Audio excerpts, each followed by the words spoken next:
Shri Krishna Chaitanya Prabhu Nityananda Shri Advaita Gadadhara Shri Vasati Gaura Bhaktarinda Jaya Radha Madhava Jaya Kunja Bihari Jaya Radha Madhava Jaya Kunja Bihari Gopi Janavalabha Jaya Giridvaradhari Jaya Giridvaradhari Gopi Janavalabha Jaya Giridvaradhari Jaya Giridvaradhari Yashodanandana Jaya Braja Janaranjana Yashodanandana Jaya Braja Janaranjana Jaya Yamunadhira Vanachari Jaya Kunja Bihari Yamunatira Vanachari Jaya Kunja Bihari Jaya Radha Madhava Jaya Kunja Bihari Jaya Radha Madhava Jaya Kunja Bihari Hare Krishna Hare Krishna Krishna Krishna Hare Hare Hare Rama Hare Rama Rama Rama Hare Hare Hare Krishna Hare Krishna Krishna Krishna Hare Hare Hare Rama Hare Rama Rama Rama Hare Hare Hari Bol Gaura Hari Bol Hari Bol Gaur Hari Bol Hari Bol Hari Bol Hari Bol Gaur Hari Bol Jaya Prabhupada Jaya Prabhupada Jaya Prabhupada Jaya Prabhupada Srila Prabhupada Jaya Prabhupada Jaya Prabhupada Jaya Prabhupada Gurudev Gurudev Gurudev Jai Gurudev Jai Gurudev Gurudev Gurudev Jai Gurudev Ananda Koti Vaishnava Vrinda Ki Jai Nama Chari Srila Haridas Thakur Ki Jai Prem Siko Shri Krishna Chaitanya Prabhu Nityananda Shri Advaita Gadadhara Shri Vasati Gaura Bhaktarinda Ki Jai Hare Krishna, welcome. Amar is here. Hare Krishna, Amit, Prakash. Welcome everyone to our Bhagavad Gita session tonight. I hope you can all stay and we're plunging straight into the deep end. Let's see what we can show you, well, screen share, a very short recap on chapter 1. Very short, very short. We don't want to use too much time. We broken down chapter 1 previously, and we'll break it down again now.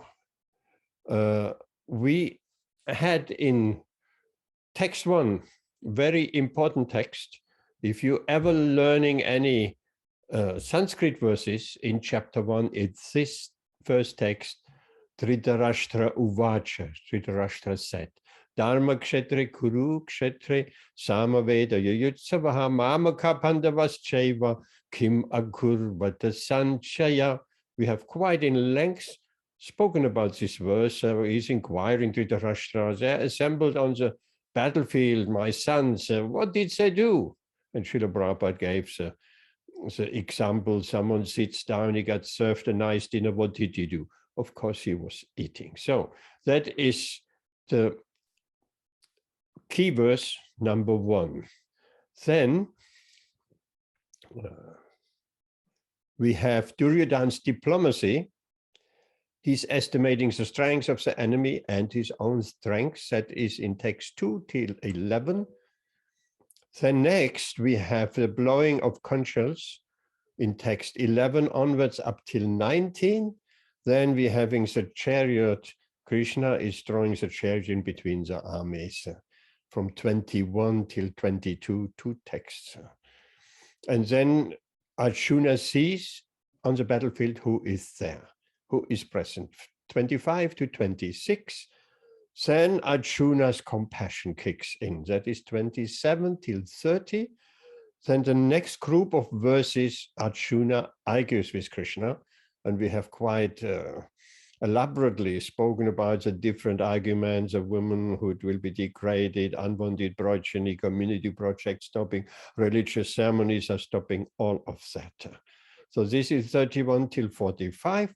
And then at the end of chapter 1, Arjuna breaks down, he sits on the chariot, he's have bodily symptoms of shivering, of sweating, and really a breakdown. And his bow slides off his hands, and that is the end of chapter 1. Now we're going to chapter 2, a breakdown of chapter 2. Krishna starts speaking. After the first thing, after Arjuna is overwhelmed with compassion, because he's a soft-hearted devotee, so he starts speaking Krishna.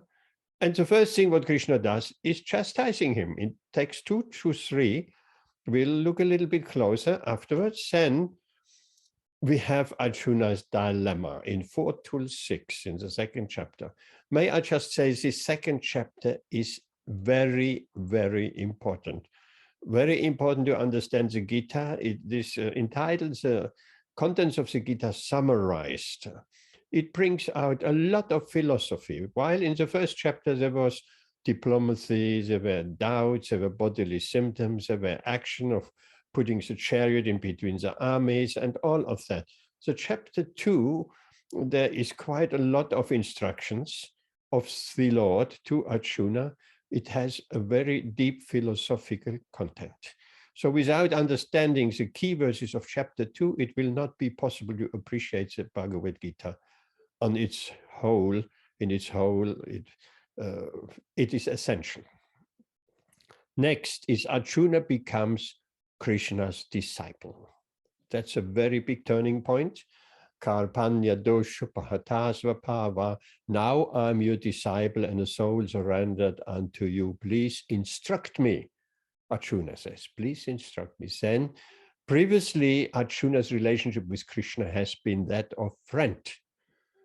And later on, in the 11th chapter with the universal form, Arjuna apologizes. He sees Krishna's opulences and he apologizes and says, please forgive me, I have been joking with you. We have been sitting on my bedstead, we have been eating together. And so because he sees Krishna as a supreme personality of Godhead. And what he's referring to, Arjuna, is this friendship, this friendly relation. But after text 7, this friendly relationship, Sakya Ras, we say, relationship in friendship, this relationship finishes after the 7th verse because it becomes a different relationship of guru and disciple. Next, Krishna begins his teachings, his instructions, and as we can see, a lot of verses from text 10 till 53, all Krishna speaking. So Arjuna is quiet now, and so instructions coming. Then Arjuna's first question as disciple is 54. We're looking at that. Krishna continues his instructions till the end of the chapter, 55 till 72. And some points which are covered in these instructions of Krishna is distinction between the body and the soul. This is the first thing. And it is also, if we speak, if we want to convince someone, if we want to enlighten someone in Krishna consciousness, that is the first point we want to get over, the distinction between the body and the soul. We are not only this body, we are the observer in the body, we are the spirit in the body. So that is one philosophical point. Then, transmigration of the soul, very important, reincarnation, transmigration. That is one of the topics Krishna explains in brief in the 2nd chapter. Then Krishna speaks about the nature of selfless service to the Supreme, which is, of course, devotional service, bhakti yoga. Next, characteristics of a self-realized person are described. Arjuna has a question. A transcendentalist, how does he talk? How does he walk? How does he behave himself? Are there any symptoms, bodily symptoms, externally we can see? Yes, of course there are. Devotees who are acting. Of course, Srila Prabhupada mentions many times, a fool can only be recognized once he starts speaking. So speaking is very important. How therefore Arjuna is asking a transcendentalist, how does he speak? How does he speak? Yes. What is he speaking? All kind of gossip, all kind of nonsense? That's not a transcendentalist. The devotee speaks of Krishna, directly or indirectly. So here's the characteristics of a self-realized person. Then a theme in that 2nd chapter, analytical study of body and soul. Like the distinction between body and soul, now we have an analytical, it goes a little bit more deeper. So that are the key points, key verses. Many, can you see my screen? Microsoft Word screen? It says 5.1 key verses. Can you all see that? Yes, Prabhuji. Yes. Okay. Oh, we have Vaishana Mataji here in the meantime, Amit, Prakash, and Rashika. Thank you very much for being back, Rashika. Your mobile working, everything. Fantastic. Later on, towards the end, we have a quiz, a general quiz, not on chapter 2, because we haven't covered very much of chapter 2 yet. We will have next time, we'll have a quiz on what we have covered today. So let's have a look on these key verses. 1, 2, 3, 6, 7 key verses are listed here, but there are many more important key verses. Just as a recap, the chapter 1 key verse I mentioned before, Dharma Kshetra Kuru Kshetra Sama Veda Yuyutsavaha, and so on. So this is the only really important verse, the beginning, so setting the scene, the beginning of the Gita. In chapter 2, we have the 7th verse, Dhritarashtra said, O Sanjaya, after assembling in the place of pilgrimage at Kurukshetra, what? No, sorry, that is a first translation, Karpanya Dosho Bahata. So that's a very important verse. If you want to learn by heart any of the verses in chapter 2, this is an important verse, because here Krishna, Arjuna becomes a disciple of Krishna. Because we remember he is sitting down on the chariot, he is overwhelmed with grief, he has to fight with his gurus, with his relatives, with his uncles, with his cousins, and with all his family members, and he is overcome. And here Arjuna is speaking, now I am confused about my duty. Because he is drawn in between what's his duty and what Krishna is asking him to do, what the situation is asking to do. He's a Kshatriya. A Kshatriya is supposed to fight. Peace missions have failed. The other party is challenging. So a Kshatriya challenged, he cannot just walk away. That is Kshatriya spirit. Now I'm confused about my duty and have lost all composure because of weakness. In this condition, I'm asking you, Krishna, to tell me clearly what is best for me. Now I am your disciple and a soul surrendered unto you. Please instruct me. Now this verse is a turning point in the entire Bhagavad Gita. Friendship between Arjuna and Krishna is transformed into a relationship between disciple, between guru and disciple. When there is that relationship between guru and disciple, there is no more arguing. That is finished. Can I mute you, Vaishana and Amit, so that we don't get any noises from this side? When you want to speak, you just speak out, because I will not be able to see that panel with your names, because I'm in the Microsoft Word. It will just cover the reading. So this is important verse. The guru-disciple relationship starts here. With guru, there is no arguing. There is questioning. Questioning must be there. In fact, that is important. Later on, there is an important verse where three things from a disciple have to come. One is questioning, not questioning for the sake of questioning, but a relevant questioning. That has to be there. But the argument, that is finished. It's not any more friendly relationship. Then we have in text 2:11, Krishna is speaking. The Blessed Lord said, while speaking learned words, you are mourning for what is not worthy of grief.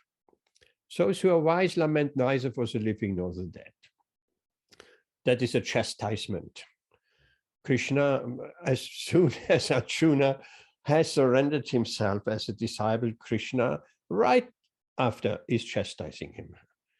You are such a learned man, but actually you are a fool. Why? Because you're mourning what is not worth of grief. Those who are wise lament neither for the living nor the dead. So basically Krishna tells Arjuna, you're not wise. You're not a wise man. And then the whole teachings of the Bhagavad Gita starts, of course, because Arjuna is supposed to know the difference between body and soul. The body has to die anyway. So there is no lamentation. How we put that in a modern context? A country gets attacked, let's say. Let's say the UK gets attacked. Let's say by Russia. Well, it doesn't have to be Russia, but let's say, and the troops marching in, they're landing on the beaches and Dover, and since the soldiers, they're overcome with grief. They're running away, basically. So running away, that is not what the soldier is all about. The soldier has to fight, and the soldier has to fight for his country and dispels the enemy. So, but here Arjuna is just declining to fight. Therefore, Krishna is chastising him. He's supposed to be a little bit more wise and not lament for the living nor the dead, because we are eternal, and we're lamenting for the dead. That means we're lamenting for the body, but the body has to die anyway. So that is the first chastisement of Krishna. Then in text 12, Krishna explains a little bit more. Never was there a time when I did not exist, nor you, nor all these kings, nor in the future shall any of us cease to be. An extremely important verse. Therefore, I'm saying this second chapter of Bhagavad Gita is ever so important to understand the entire Bhagavad Gita, to understand the entire Krishna consciousness, really. Why? Because this is the only verse and the main verse where Krishna affirms the eternality of the soul individually. There are many theories coming from the Mayavadi and impersonalist camp who is saying after death we all merging into the Brahman, which is not a fact. Some who want to merge in the Brahman, they can do that. But the soul, we as a person, we always maintain our individuality. That is here. Never, Krishna says, never was there a time when I did not exist. And also Arjuna is asking Krishna at one point, how is it you have spoken the Bhagavad Gita to the sun god? Because Krishna says, I have spoken first this Bhagavad Gita to the sun god, this science of Bhakti Yoga to the sun god, Vivasvan. Vivasvan then spoke it to Manu, the father of mankind, and Manu to his son Ikshvaku. And in this way, these sacred teachings of the Gita, which originally was meant only for the Kshatriyas, for the rulers, for the highest top class in society, it has come in this way into human society. So then Krishna explains, Arjuna, you asking me, how come I spoke the science of Bhagavad Gita to the sun god? And Arjuna said, that is millions of years ago. How is that? How I'm supposed to understand that? And then Krishna says, Arjuna, you and I have been together in these pastimes for many, many, many births. And in fact, this pastime of the Kurukshetra pastime, that goes on around the clock in each and every universe. So this is not a one-off here, 5,000 years ago. That battle is taking place somewhere else in some universe with the same Krishna and with the same Arjuna. So Arjuna is perplexed. The sun god is much older than you. How have you been speaking? So Krishna explains, you and me, we have been together in these pastimes. We are eternal companions. Arjuna is the eternal associate, the eternal companion of Krishna. But you, Arjuna, you cannot remember. But I remember all the many times we have been together and we enacting this pastime. So that's an interesting point that Ben, Hare Krishna Ben, welcome. So interesting point.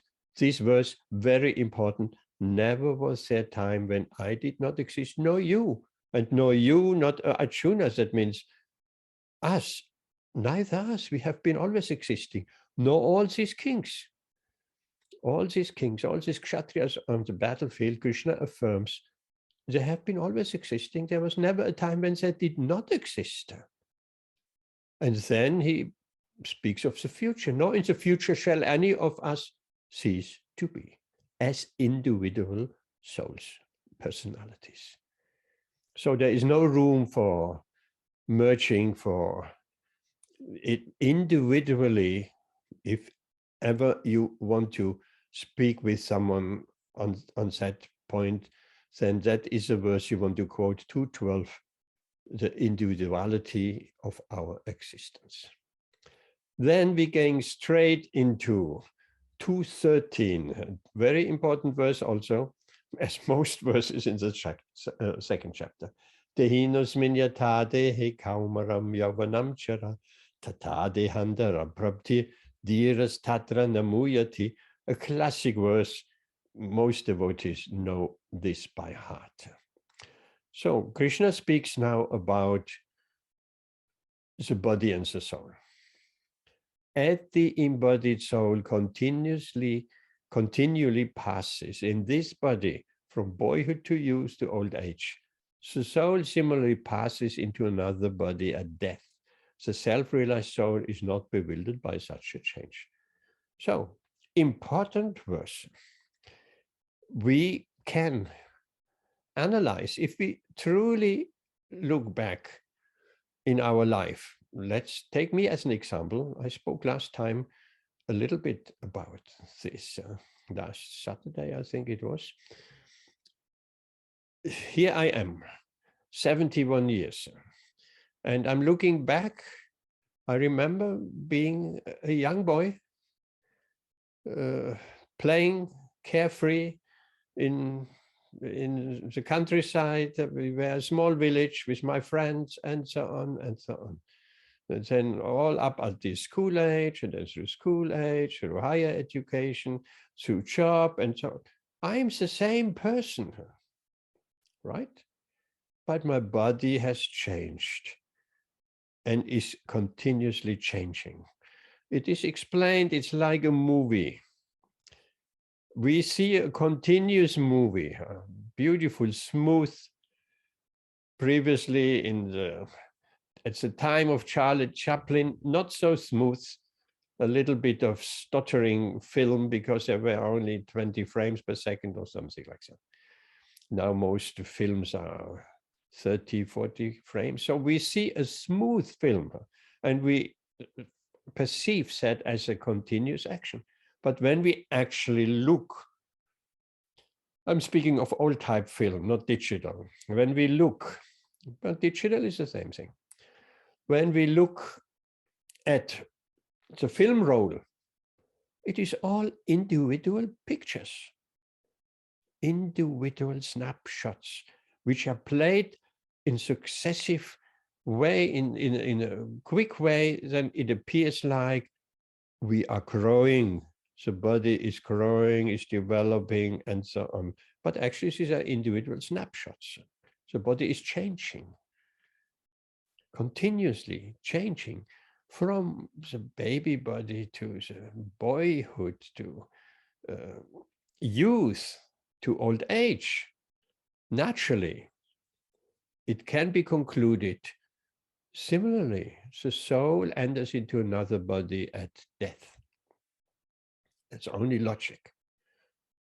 And the important bit, a self-realized person is not bewildered by such a change because such a person knows that the body is just continuously changing.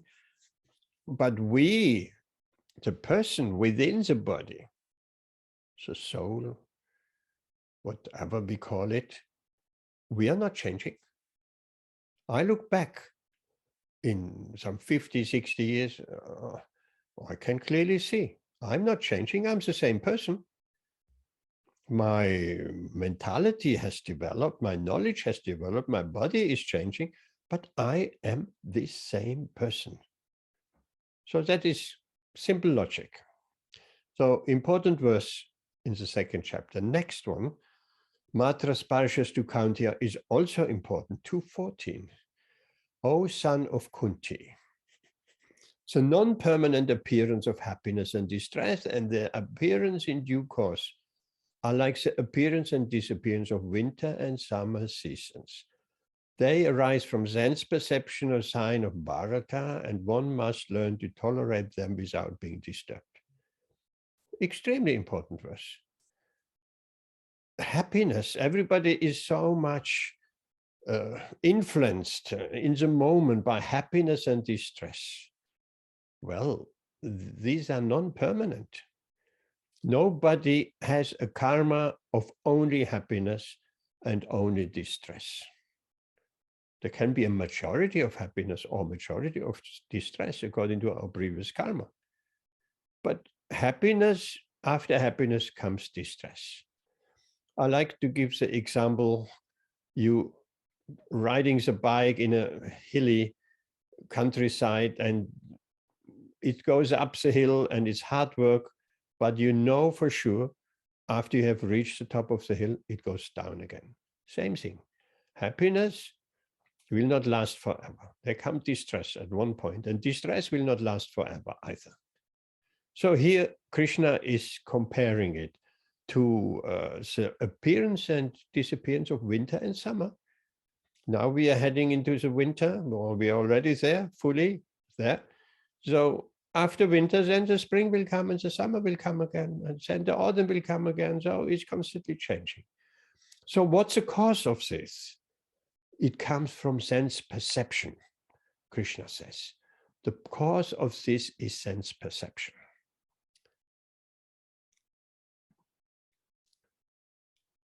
And as a consequence, one must learn to tolerate them without being disturbed. There is sometimes it's that one must try to tolerate them. It is difficult at times to tolerate when we are in a phase of distress, but with a superior knowledge and the knowledge equipped with the knowledge of Bhagavad Gita and knowing this particular verse, and keep that in mind when we are in a distressful position, we should not be too much disturbed, and we should try and we should learn not to be disturbed. It will pass. It will pass. Then let's go ahead. 220. Again, a little bit more about the soul. For the soul, there is never birth nor death. Nor having once been, does he ever cease to be. He is unborn, eternal, ever existing, undying, and primeval. He is not slain when the body is slain. So, same thing again. Just a few more words. There is no birth or death for us, the person inside, for the soul. We never stop being. We have been millions and millions of years in different universes, up and down, sometimes in the lower planet, sometimes in the higher planetary systems, until we get a chance of meeting a bona fide spiritual master and stopping this wheel of samsara, of repeated birth and death. We have that chance. Ever existing, we are undying. The body is dying, but we are not. Primeval, and we are not slain when the body is slain. So same theme with a little bit more detail. Now we come into 22. Krishna gives a nice example how we can understand. As a person puts on new garments, giving up old ones, similar as the soul accepts new material bodies, giving up old and useless ones.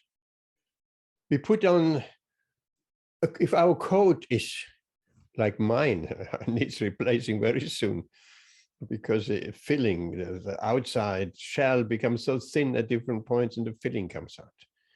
So if a garment, if a coat, a dress is just falling into pieces, we get another one.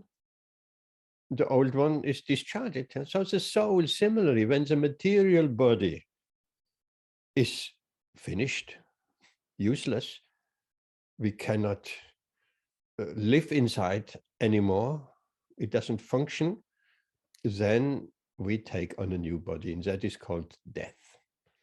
Giving up the old and useless one. So nice example with changing garments is not that we're giving up the old coat and yes, naturally we're taking on a new one. Or the other example is given sometimes. If we walk out of a room, it's not we are gone into nowhere.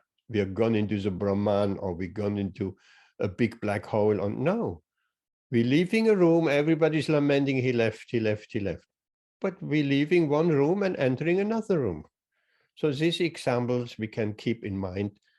And when very bewildering things happening, loved ones are leaving their body, or when we are at the point of leaving our bodies, these verses will help us.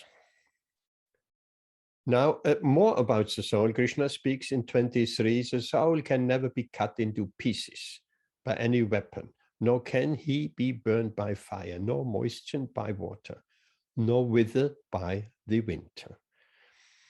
These are key verses. These are not all the verses of the second chapter. We don't want to look at all the verses. We're just looking at the key verses. So, as a development of philosophical thought and ideas and instructions and so on. So, there is no way of cutting the soul, not by any weapon. Nor can it be burned, nor can it be moistened by water, withered by the wind. So the soul is untouchable. Why? Because the soul is fully spiritual. We are spiritual by nature. We have forgotten that. We have been covered over. We are in forgetfulness. Krishna consciousness is that process of connecting with our real self, which is blissful, eternally blissful. All the happiness is within us. If we want to be happy, then we have to take to this process of Bhagavad Gita describing. More on the soul, Krishna explains, for one who has taken his birth, death is certain, and for one who is dead, birth is certain. Therefore, it is unavoidable. In the unavoidable discharge of your duty, you should not lament. When Arjuna was lamenting, and Krishna is trying to put it right. He tries to take Arjuna out of this lamentation by telling him the truth about himself, the truth about the soul, the truth about the temporary body. Duty must be done, even if it means, in Arjuna's case, on the battlefield, even if we die on the battlefield, or we die in the performance of our duty, duty is more important. Then Krishna explains, O descendant of Bharat, he who dwells in the body is eternal and can never be slain. Therefore, you need not to grieve for any creature. So, same instruction again, not for himself, but for any creature, means for anyone present on the battlefield. May it be Drona, may it be Bhishma, may it be 100 sons of Duryodhana, and so on and so on. We are eternal soul. The soul can never be slain. At one point, Krishna tells Arjuna, don't lament for Bhishma. His body may be killed, but actually he gets a new body. That is, he's an old body here. The body gets pretty useless. So if we get a new body here, at least that, from that perspective, then it's like we have an old car, we get a new car. Wonderful. So he's trying to convince Arjuna not to grieve for any creature. Next verse. In this endeavor, there is no loss or diminution. And a little advancement on this path can protect one from the most dangerous type of fear. So what is the most dangerous type of fear? Could be asked, and Srila Prabhupada explains, and in the purport is explained, the most dangerous type of fear at the time of death, and we are very, very conscious at the time of death, because it becomes very clear to us, where are we going? We're going out of this body, and the most dangerous type of fear is we're taking on a body in the animal species. Can we just imagine? We're leaving this body. We, the actual living being, leaves his body behind. That is already very traumatic in many ways due to attachments. And then we can perceive the next body which is waiting for us. And if Yamadutas are taking us out of the body, like in Achamil's case, then there is a next body. Let's say there is a body of a dog. We are so accustomed to be in the human form of life. We can talk, we can do so many things. A body of a dog, we are totally restricted. We can only bark, we sniffing around wherever, and it may not be a dog in a pet dog, it may be a street dog. So that is the greatest fear. We're losing the human form of life. So here Krishna explains, in this endeavor of Krishna consciousness, of Bhakti Yoga, there is no loss. There is no loss. We cannot lose. There is only, with even a little advancement, we can be protected for going down to the animal species. Next, Krishna explains, those who are on this path are resolute in purpose, and their aim is one. O beloved child of the Kurus, the intelligence of those who are irresolute is many-branched. So, a very important point as well. Devotees on the path, on the spiritual path, they're resolute in purpose. They know their aim. We're heading towards Vaikuntha or Goloka. The aim is clear, and we are very resolute, and we're heading single-mindedly towards that goal.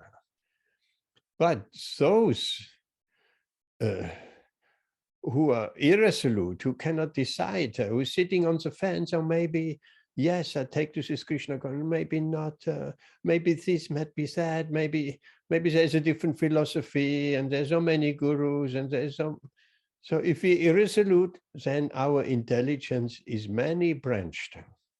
It's not single-minded. It goes in all kinds of directions and takes us into so many directions away from the simple path of surrender to Krishna.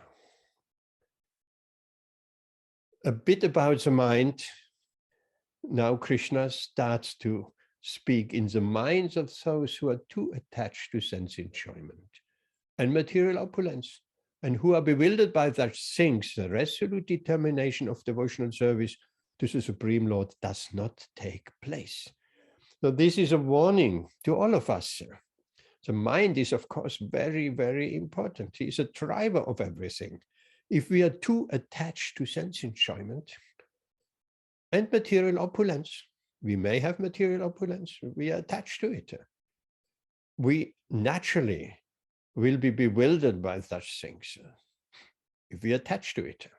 If we can have opulence if we are not attached to it, but generally people become attached to it. Krishna consciousness, Bhakti Yoga teaches us how to make chapatis without burning our fingers. Vaishana Mataji is expert in this, and all Indian Matajis are expert in this. I'm sure Rashika and Ben, you're also expert in this. I don't know, Amit, if you make chapatis, but I don't turn over the chapatis with my fingers. I burn my fingers. I'm not that expert. But I have some ladle, turn it over. So we can handle opulence if we're not attached to it. If we're attached to it, then that will bewilder us, and our determination to make advancement in spiritual life, that will not take place. So if we are wondering why we don't make any substantial progress in Krishna consciousness, there is the answer. We are too attached to sense enjoyment and material opulence. Too comfortable.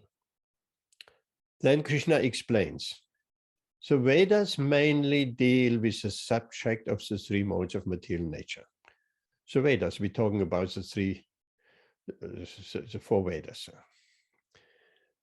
So the three modes of nature: sattva gun, goodness; rajagun, passion; tamagun, ignorance. So Krishna says, rise above these modes, O Arjuna. Above all the modes, not rise to the mode of goodness, rise above all the three modes. There is another platform. Generally, we think it's Tamagun, Rajagun, Sattvagun, that's it. No. Beyond Sattvagun is Shuddha Sattva, the transcendental mode. Therefore, Krishna says here, be transcendental to all of them, all the three modes. Be free from all dualities and from all anxieties for gain and safety, and be established in the self. Now, that's what we want. Everybody wants to be free from anxiety, free from dualities that will, if we surrender to Krishna, if we accept Krishna and the spiritual master, then we are naturally free from gain, anxieties for gain and safety. Because we know Krishna is looking after his devotees. We have to be fully convinced. We don't strive for gain. That's the same as Krishna says in another verse, na shochati, na kankshati. So sunset liberated platforms that don't lament, that don't hanker for anything. Be established in the self, self-realization. Then Krishna explains all purposes that are served by a small pond can be served by a great reservoir of water. Similarly, all the purpose of the Vedas can be served to one who knows the purpose behind them. That's a very important point. What is the use of a small well when you have a big lake? The small well becomes not so important when you got a big lake. So Krishna explains in this shloka, if we understand, truly understand what is the purpose of the Vedas, what is the purpose of Bhagavad Gita, what is the purpose of Krishna consciousness, there is a purpose. The Siddhanta, the conclusion, the highest truth. If we understand what is the purpose behind Bhagavad Gita, then naturally we are well connected to the self.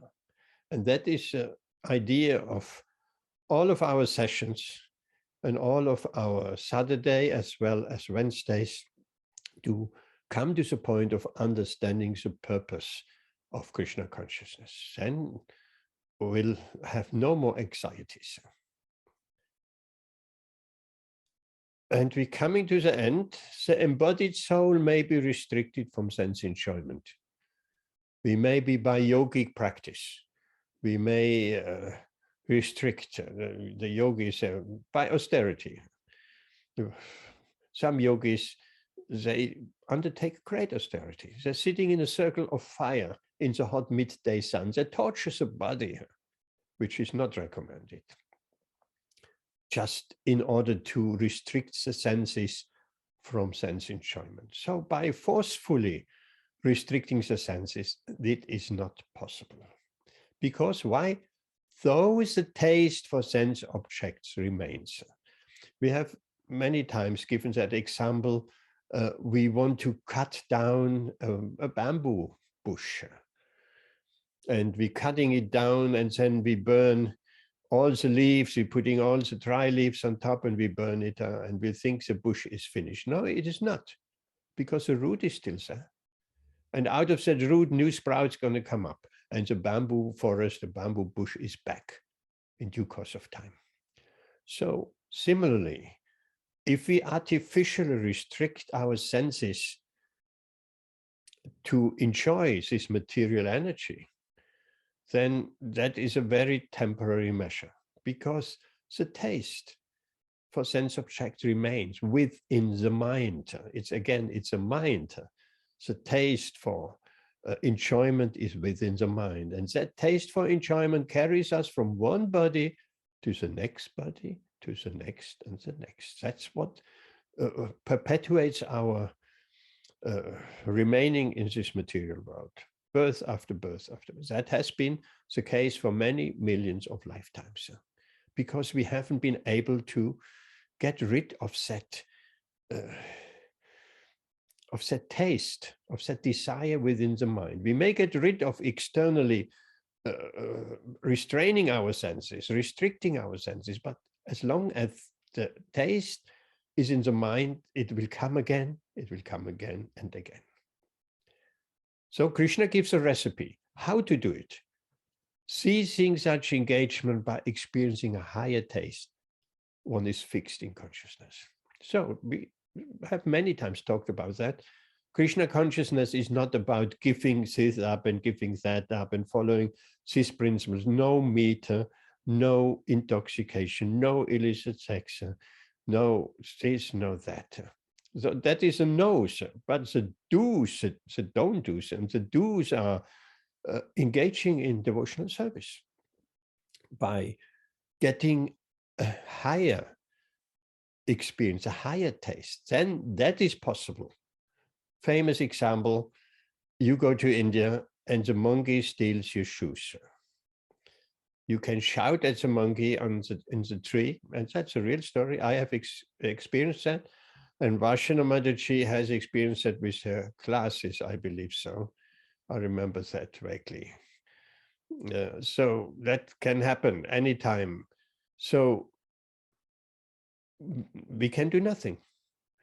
We can throw sticks at the monkey and he's just jumping from one branch to another and he's eating away on your shoes or chewing on your glasses. Then the local Baba comes and said, wait a minute. He takes a banana, he throws a banana up to the monkey. The monkey catches a banana and let your shoes or your glasses fall down.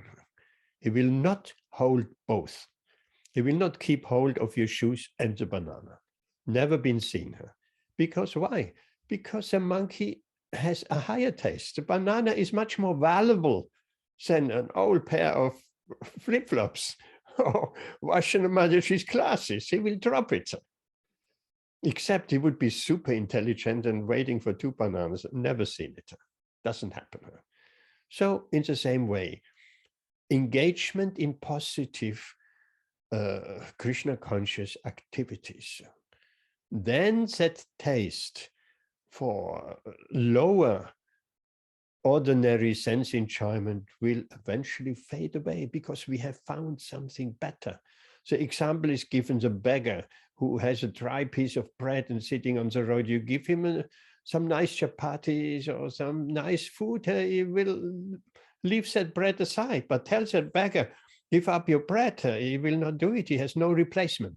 So basically Krishna consciousness is providing a replacement for our sense enjoyment, which is superior, vastly superior.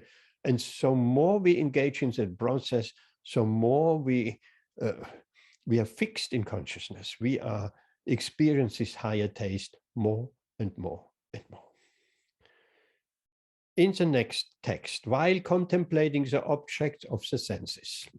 Now here we're getting a breakdown of what happens, how anger happens, how lust develops, and how we fall down into the material consciousness. So while contemplating the object of these senses, a person develops attachments for them.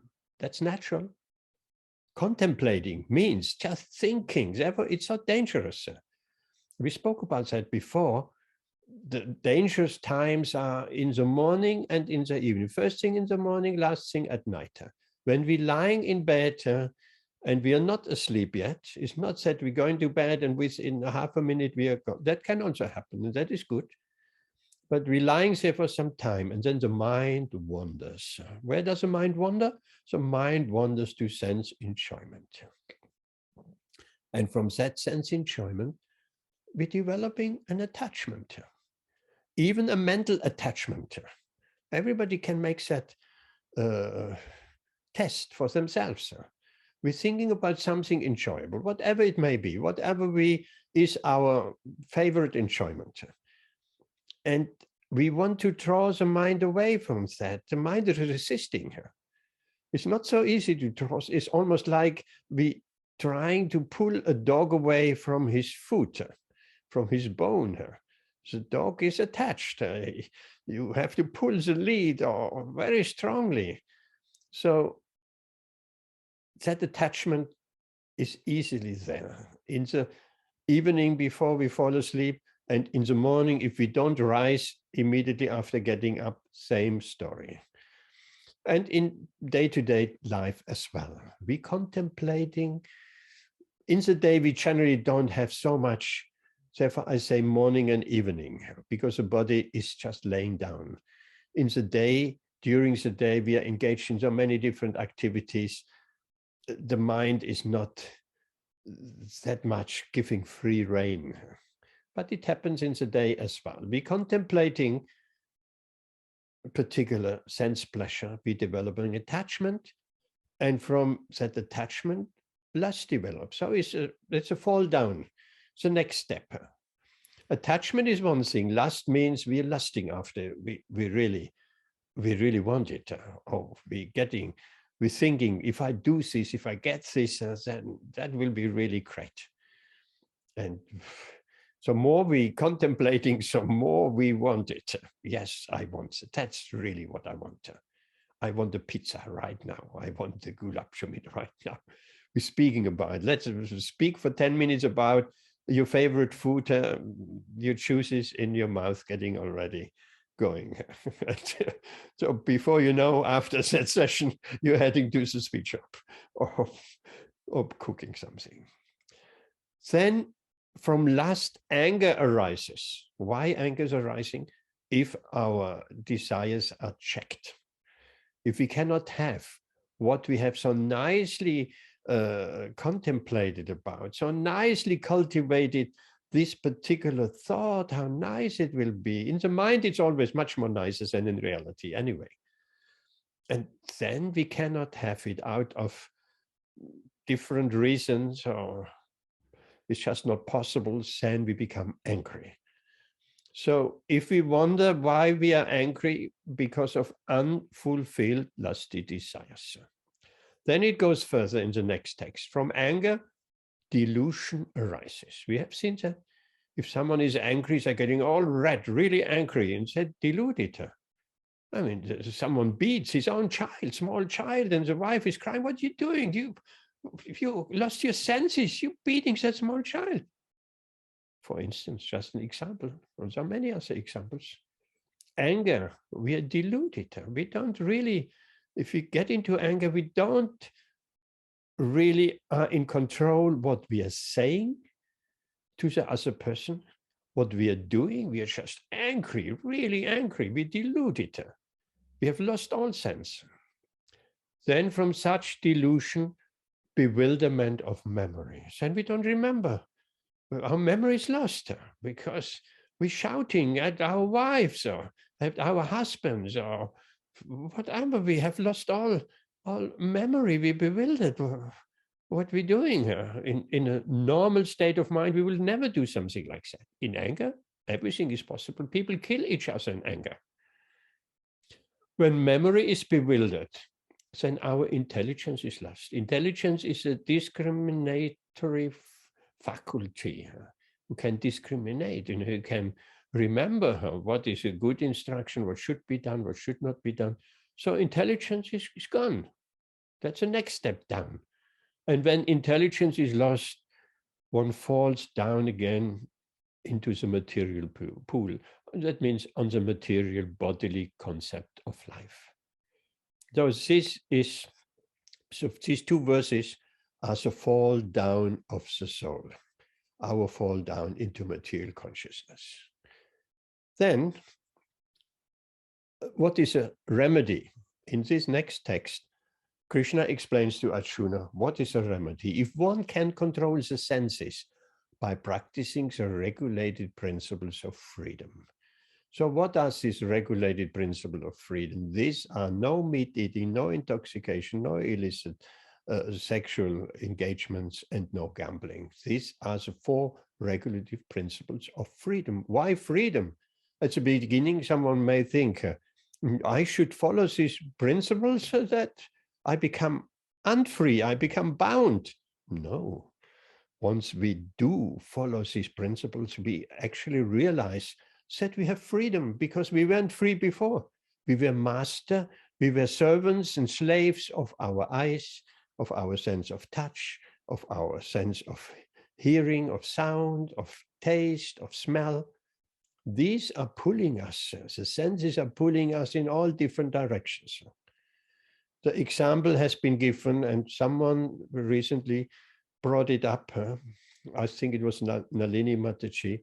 We are in the chariot, and the 5 horses are the 5 senses, and we have lost the reins of the horses. That chariot, that cart is driving uncontrollably, possibly even up into the ditch or down the mountainside, whichever. So we have to take the reins of the horses. And the mind is the passenger. The mind is controlling. We're supposed to be controlling the senses. Because the mind, as explained in the Gita, can be the best friend or the worst enemy. If we have failed to rein in the mind by this process of Krishna consciousness, then the mind is our worst enemy.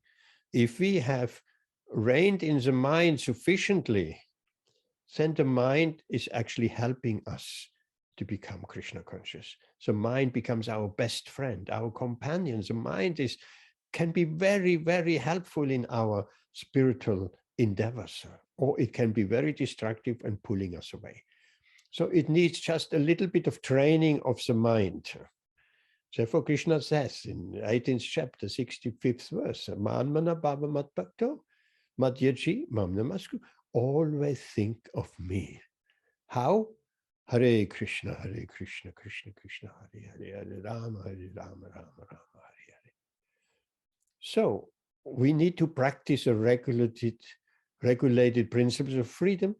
We can obtain the complete mercy of the Lord. By following this process, we certainly get Srila Prabhupada's mercy. If we get Srila Prabhupada's mercy, we get Krishna's mercy. And then we become free from all attachment and aversion. Sometimes that needs to be said, sometimes someone is trying to get free from attachment, and then the attachment turns into aversion. Right? So they're loving the person, they're attached to a person or anything else, and then it doesn't work out, they hate the person. They think that's a solution to attachment is aversion. It's not. It's just the other side of the coin. It's still attachment. Attachment through love, attachment to hate. Same thing, other side of the coin. But by following these regulated principles of freedom, we can overcome that, all attachment. Because why? By obtaining the mercy of the Lord. And here is our last verse in the 2nd chapter. What is night for all beings is a time of awakening for the self-controlled. And the time of awakening for all beings is night for the introspective sage. Many people cannot make any sense of this Bhagavad Gita shloka. What it means, what is night for all beings? The people are ignorant. Night is ignorant. In that ignorance, that is awakening for the self-control, for the devotee, for the bhakta. It's completely opposite. People are in total ignorance. Now, Christmas, they're going to the pubs and this and that and being drunk. The devotee is just the opposite. That night, that ignorance therein, the devotee is self-illuminated. He is fully awake, spiritually awake. And the opposite is true. What is time for awakening for all people is night for the devotee, for the introspective sage. The people waking up at Christmas, they're going, as mentioned, to pubs and this and that, and drunken. On New Year's Day, all of that. That is night that is untouchable for the devotee. Hare Krishna. And that brings us to the end of the key verses of Bhagavad Gita in the 2nd chapter. Any questions?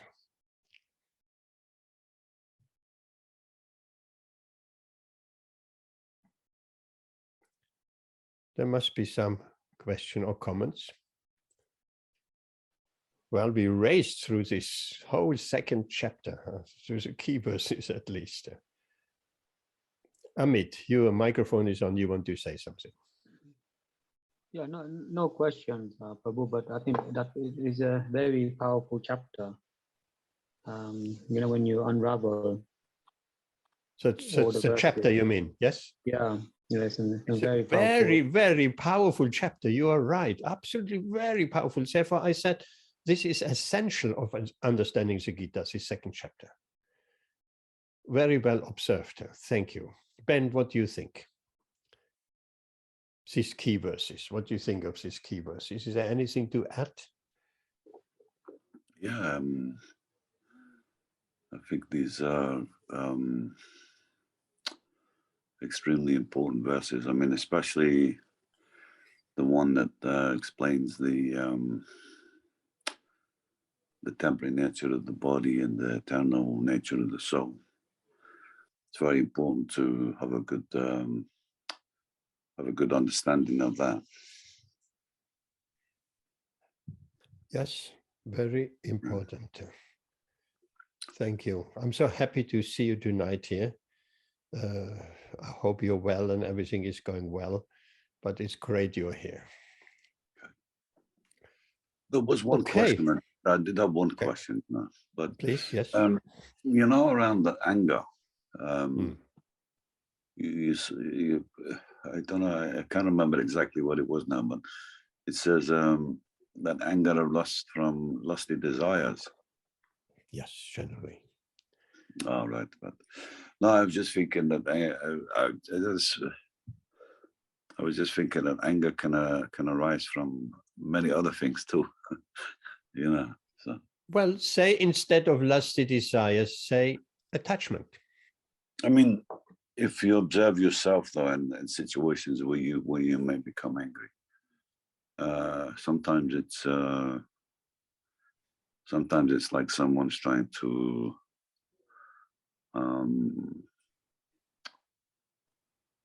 it's like transgress. When people try to transgress on people's boundaries and things like that. Yes. It's like a natural instinct to become angry. Because it's like it's like a protective thing as well, isn't it? It could be, yes. But I mean, why we have to become angry? Because we attach to something which is not happening, isn't it? Maybe someone is insulting us. Maybe we attach to our good name or whatever. Or maybe the false ego is there. Maybe someone says you stupid German. But I am not German.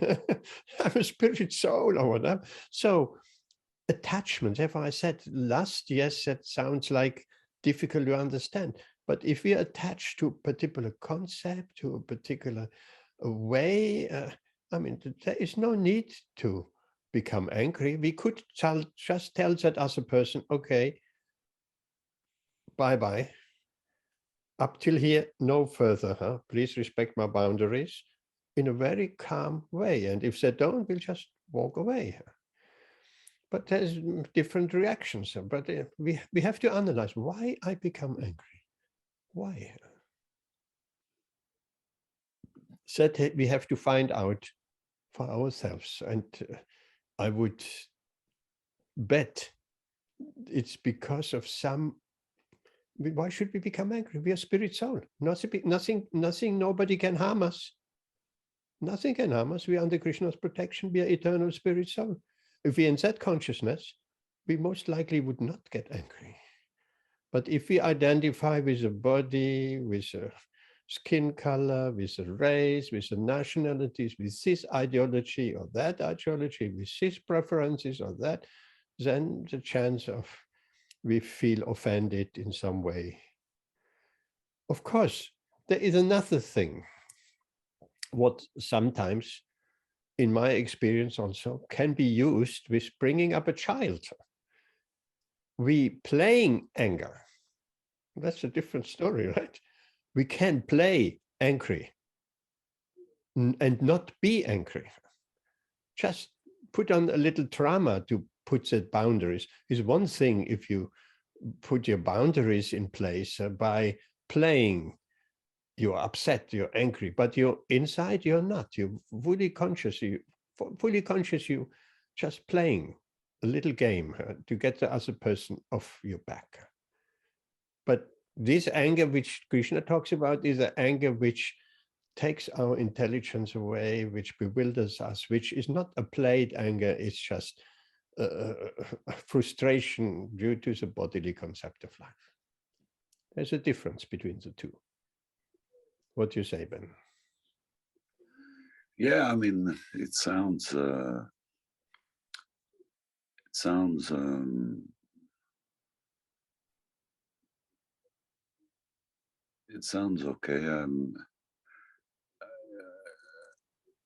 I don't know if you look at things in different contexts and different different circumstances. Yes, these are general. Yeah. Big umbrella, general. So I mean, individual circumstances. I've seen me being kind to someone, but for no apparent reason, they kind of choose to be cruel to you. But I'm thinking, well, I didn't really deserve that. It just seemed to. Sometimes it's a bit inexplicable why sometimes people, they're quite cruel without you warning. Why are bad things happening to us? The karma is even playing in that. Nothing is happening by chance. And someone, you're kind to a person and they're cruel to you. Something that must come from somewhere. Yeah. We just accept it and move on. Yeah. I guess it can be a bit confusing at times, though.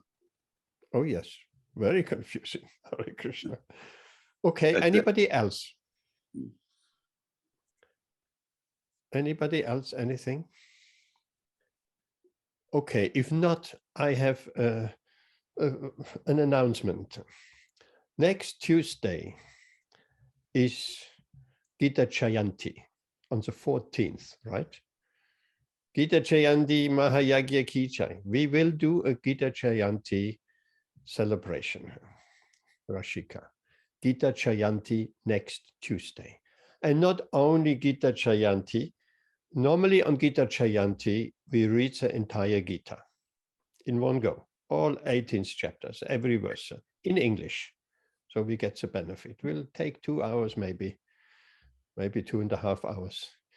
So we will celebrate on the Tuesday, on the actual day, because the Tuesday is a very auspicious day. There is Mokshada Ekadashi as well. It's a very special Ekadashi, Mokshada Ekadashi, where one can get actually liberated. Having Gita Jayanti on Tuesday and the opportunity of achieving moksha at the same time, well, you don't want to miss that. We're starting at 7 o'clock, and I think by 9 we'll be done. It's just like 2 hours like our Saturday program.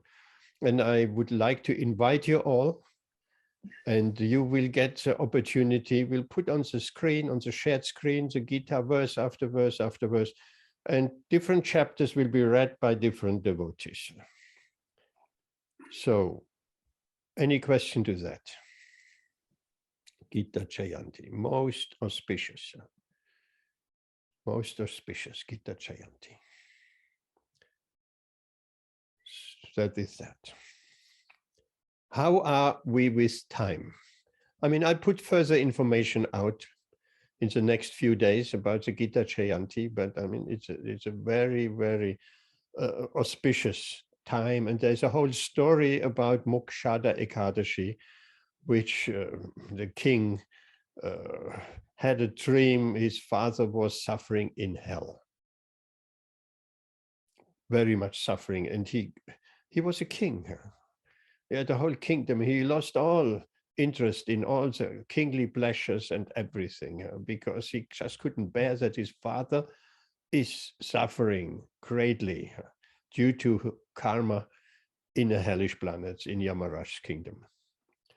So he approached Parvata Muni, great powerful Muni, who is Tri-Kala Gyan. Tri-Kala, 3-time knowledge. So he had the knowledge of past, present, and future. So he puts that question, what can I do? What austerity? What can I do to release my father from this hellish condition? Because I cannot bear it. I lost all sense of everything else. That just is overwhelming me. So Parvata Muni closed his eyes and he said, without even hearing further details, that, oh, I know. Your father is in the hellish planets because in a previous birth, he approached his wife when she was in the menstrual cycle, and he approached her for sexual activity, and she said, no, no, no, and he wasn't listened to that, and so he did an offense there. And that's why he's suffering in the kingdom of Yamaraj. So the king said, what can I do? What can I do?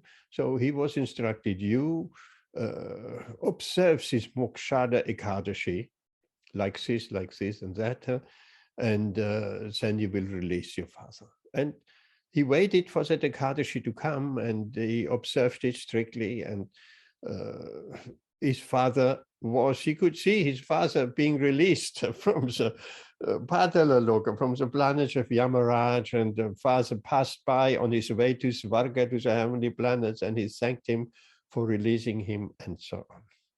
It is said that can be done for someone else on this Mokshada Ekadashi, releasing them from any negative karma, or what to speak of from the hellish planets.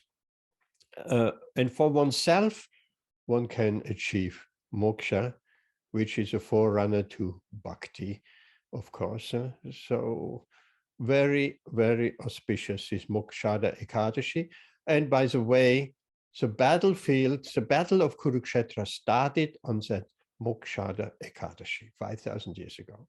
It was that exact Ekadashi day when the battle of Kurukshetra, when Sanjaya said, Trita Vashtra Uvacha, Dharma Kshetra, Kurukshetra, Samaveda Yuyutsu, and so on. So I hope everyone here, Amit, Ben, Rashika, Vaishana, and others, Pandava, Bhagavati Mataji have already, they're looking forward to come.